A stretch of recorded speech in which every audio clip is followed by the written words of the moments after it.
Hello, and welcome to Talk Smart English, where stories help you learn English and grow your confidence. Today, we begin a powerful three-part story called The Mountain Within. It's a story about courage, dreams, and learning to believe in yourself. Get ready to relax, enjoy, and improve your English at the same time. Let's begin the story. Open Book, Part 1. The Boy from the Valley. Once upon a time, in a small valley between tall green mountains, there lived a boy named Aaron. He was 12 years old, with dark hair, curious eyes, and a big dream in his heart. Every morning, Aaron helped his father in the fields. They grew vegetables, carried water, and took care of the chickens. His hands were always dirty, but his eyes were always full of wonder. From his house, Aaron could see the great mountain in the distance. It was the highest mountain in the land. It touched the sky.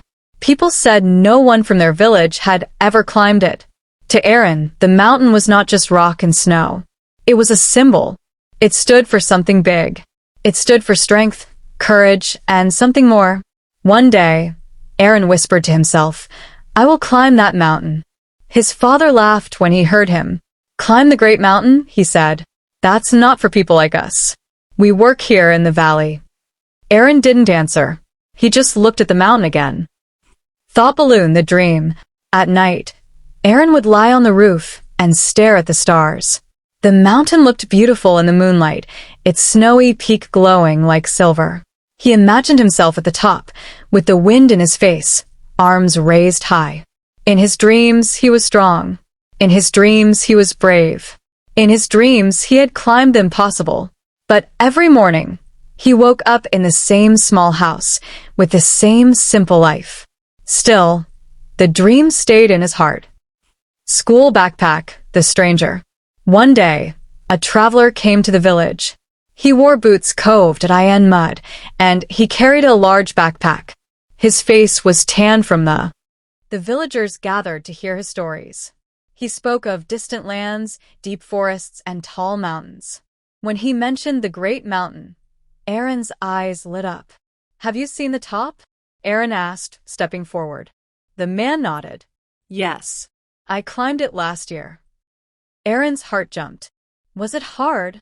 "Very." "Was it dangerous?" "Very." "Was it worth it?" "More than anything," the man said with a smile. Aaron wanted to ask more, but the man had to leave. "Will you come back?" Aaron shouted. "Maybe. But if you want to climb it, don't wait for someone else. Prepare yourself. Start now." Person lifting weights, the first step. That night, Aaron couldn't sleep. The traveler's words echoed in his mind. Don't wait. Start now. The next morning, Aaron got up before the sun. He tied an old cloth around his waist like a belt, packed some bread, and began to run. He ran up the small hill behind his house. His legs burned. His chest hurt. He fell twice. But he didn't stop. The next day, he did it again. And again. Every morning, he ran a little farther. The villagers laughed at him. "Where are you running, mountain boy? Training to fly?" Aaron ignored them. Each day made him stronger. His legs got faster. His breath lasted longer. His dream grew louder. Books, learning from nature. Aaron didn't go to school, but he loved to learn. He watched the birds fly above the trees. He listened to the river speak in a language only nature knew. He learned balance by walking on narrow stones. He learned patience by watching the clouds. He learned strength by lifting small stones and carrying them uphill. He made a stick from an old branch. It became his walking stick, his sword, and his companion.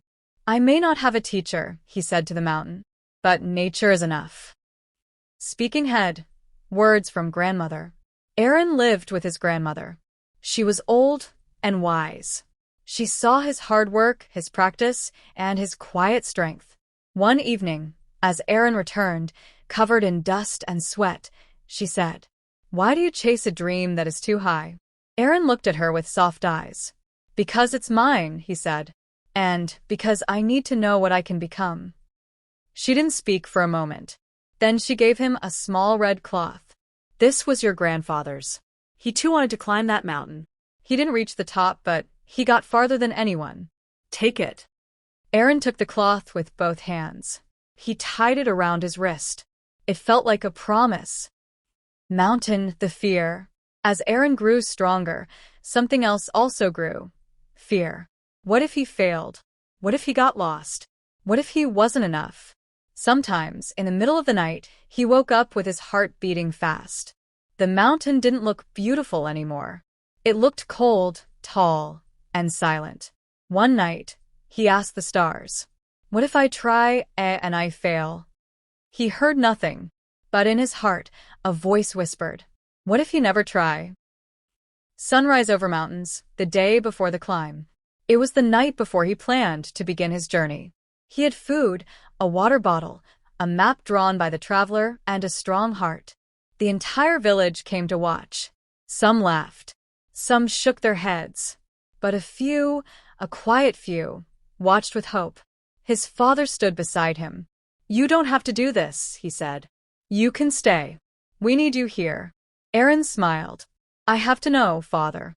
I have to try." His father nodded, not fully understanding, but proud. Camping, the journey begins. Before the sun rose, Aaron stood at the base of the great mountain. It was bigger than he remembered. He looked up and took a deep breath. He touched the red cloth on his wrist and whispered, "Let's go." Thank you for listening to part 1 of The Mountain Within, only on Talk Smart English. Aaron has started his journey, but the mountain is long, and the path is full of challenges. In the next episode, we'll follow him as he climbs higher, faces fear, and learns the true meaning of strength. If you enjoyed this story, don't forget to like the video, subscribe to the channel, and share it with a friend who is learning English like you. Remember, every great journey begins with a small step, and learning English is your mountain. Keep climbing. Keep learning. You are stronger than you think. See you in part 2, only on Talk Smart English. Until then, keep talking smart.